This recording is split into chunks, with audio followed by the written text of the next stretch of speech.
İştegen işimiz ушул жакта Дордойдо. 8 айлык боюнда бар эди. Ошондо кетип калдым. Бир ай калгандачы. Биз адал эмгекмен акча табабыз. Үйдү алганга чейин ушул жерде жашачубуз да, квартирант болуп. Рахмат, чоң рахмат. Ал биз бир жыл деле үйлүү болуп атабыз, бир жыл жашап эле квартирада. Алдабайт ишин бүткөндөн арада эмелерин видео эмелерин көрүп жүрдүм. Көңүлдү токтуп эле иштеп жүргөн үчүн.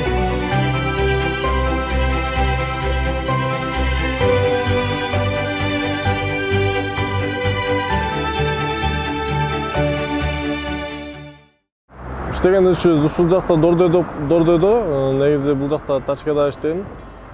Тачкада эми жумуш жеңил деле эмес да. Бир аз кыйынчылыктары бар. Ошого карабай зато биз адал эмгек менен акча табабыз. Өз пешене терибиз менен акча табабыз да. Ошентип бул жакта бир жылдан бери иштеп элем. Бир жылдан бери иштеп ушул Дордойдого жакыныраак, жумушума жакыныраак деп Дордойдо эле квартирада жашачу элем да, үй бүлөм менен. Квартирада жашап жүрүп, ар бир адам квартирада жашаган ойлойт экен, мен деле моундай кичинекей эл катары үйүм болсо экен деп ойлойт экен. Ошол сыяктуу эле биз деле үй алсакпы деп, үй алабыз деген максатыбыз бар эле. Ошол ойлоп барсам, бул жакта 8 жылдан бери иштеген Авазбек деген бир коллегам бар эле. Ошол жакында үйлүү болду да. Ошол үйлүү болду электен мурун мага айткан болчу. Мен ушундай келечек корпоративге жазылдым. Ошол жактан биз болгон үйүңдүн акчасынын 25%ын төлөттүр эле. Бир аз убакыт саатын келсе, ошол убакта үйлүү болуп калат экенсиң деп. Ошол түшүндүргөндөн кийин мен деле бир аз чогулткан акчам бар болчу. Ошол убакта эле барып, ошентип эле биз деле үйлүү болуп калсак экен, эл катары деген ой максат менен биз деле барып катталдык. Ошол келечек корпоративдин немесине, офисине барып, жакшы консультанттар менен кеңеш алып, ошол жерге барып туруп, катталып, мына азыр үйлүү болуп турган кезибиз. Алган үйүм азыр негизи Аламидин базар деп коет, Аламидин базарга жакыныраак.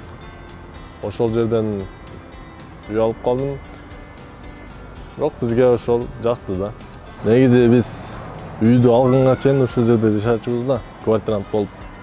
Мына азыр үйлүү болгондон кийин бул жактан көчүп, уже акыркы жүктү алып чыксам болду. Буюрса бул жактан чыгып өзүбүзгө толук көчүп калабыз да эсебиге. Соседтер менен коштошуп, өзүбүздүн жаңы үйүбүзгө көчүп турган кезибиз азыр.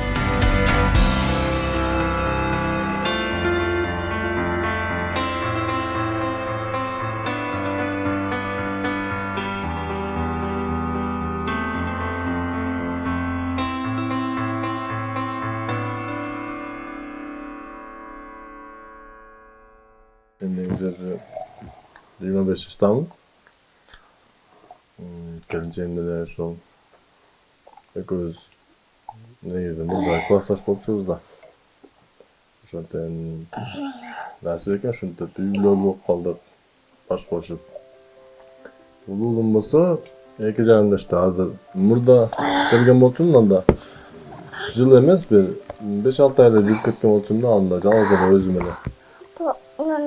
Кийин эми келдим, мына бул жактан үйлүү болом деп ошол убакта ойлогон эмес экен. Азыр бир жыл бул жакта иштегенден кийин ушул жактан үй алып жашасамбы деген ой максаттар болуп калды эле.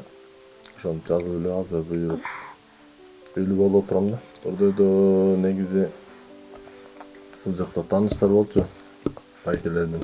Бир байкем бар эле, ал ошол азыр мен Аламидге көчүп келген болсом, ал ошол убакта эле ушул жакта квартирада жашачу эле. Ошол байкем аркылуу келсең ушул жакта жумуш таба алат.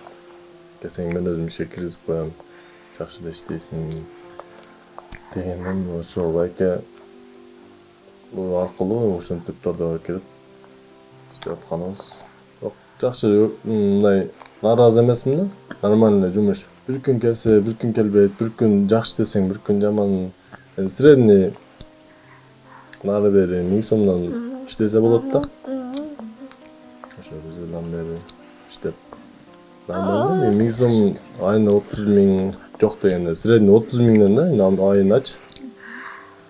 Андай айлык канча жерде жок болсо керек деп ойлойм.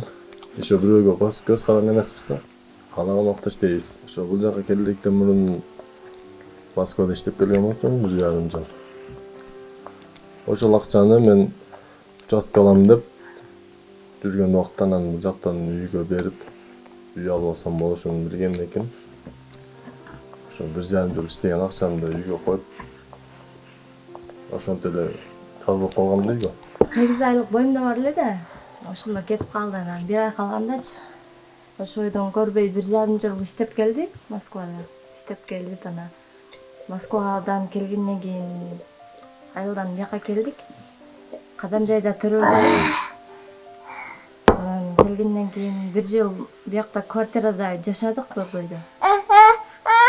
Анан мен да кичине жумуш иштейин деп бул баламды айылга апардым тайнесине.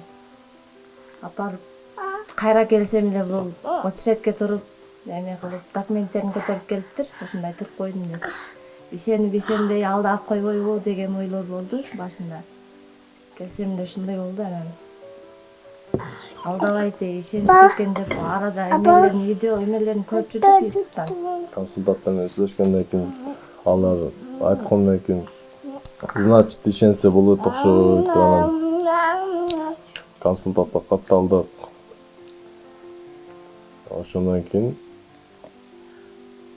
эсептеп карасак, жаңы жылга алып калат экен да биздин очередибиз. Болсок жаңы жылда үйлүү болуп калат экенбиз деп көңүлдү ток кылып эле иштеп жүргөн болчумун. Анан жаңы жыл келди. Жаңы жылга чейин ойлонгон эле жокмун негизи. Жаңы жыл келди, 6 ай өттү. Ойлоп барсам 6 ай өтүп калган экен, анан кайра барып сурап көрдүм, кандай болуп атат, биздин үй эмне тийип калабы деп. Ошо сурагандан кийин алар дагы түшүндүрүп эле айтышты. Макул деп.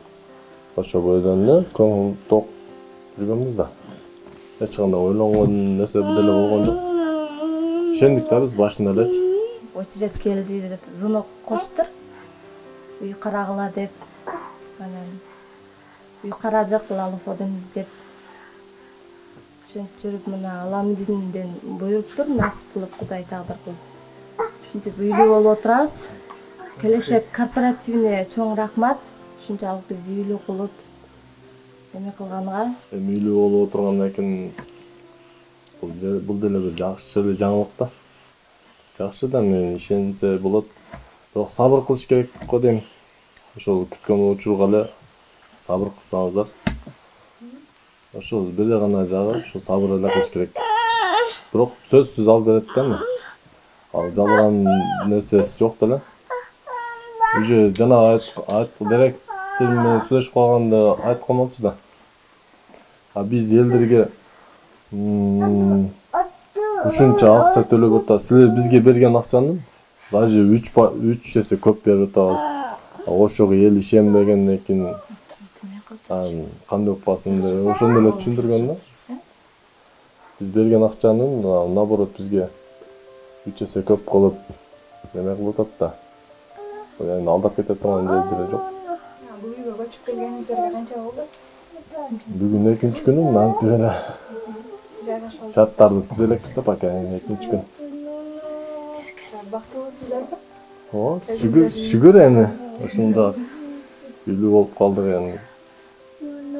Кебирге караганда ойлоп калсак, биз 1 жыл деле үйлүү болуп атабыз да, 1 жыл жашап элек квартирада. Так. Уккандарым деле болду, бирок 10 жыл квартирада жашагандар бар экен да. Биз өзүбүз эле жашап атпайбызбы? 10 жыл ошо акчасын эле өзүбүз үйгө эле акча төлөп турсак, 10 жылда гарантиябыз бар да эми, 10 жылда биздин өзүбүздүн үйүбүз болуп калышыга ишенебиз. Квартирада жашаганда ишенбеши элек. 10 жыл квартирага бергенден көрө өзүбүздүн үйүбүзгө берип жашаган. Бул жагы чындык эле ишеничтүү деп ойлойм да. Кече госрейстерден бизге оформление кылганда өзүбүзгө эле жазылды, бизге эле оформление бизге эле. Просто жөн эле документтерин гана оригиналын өздөрү алып калышат экен. Бизге копиясын, бизге ошо копиясы бир жерден бир жерге документтер бүтүп турабыз, ошо копиясы менен бүтүрүп алабыз да. Так оригиналды негизи Биздин атыбыз оформление болду да. Ишенбей жүргөн элдерге ишенсе болот экен деп айтып кетейин. Ишеничтүү эле соседтер ишенбей жүргөн да ага деп сурапчы бизден. Ошо соседтерге айтып кетерим, ишеничтүү экен, үй алам, там алам деп акча топтоп жүргөндөр алыңыздар. Ошо бактылуубуз, чоң рахмат келечекке.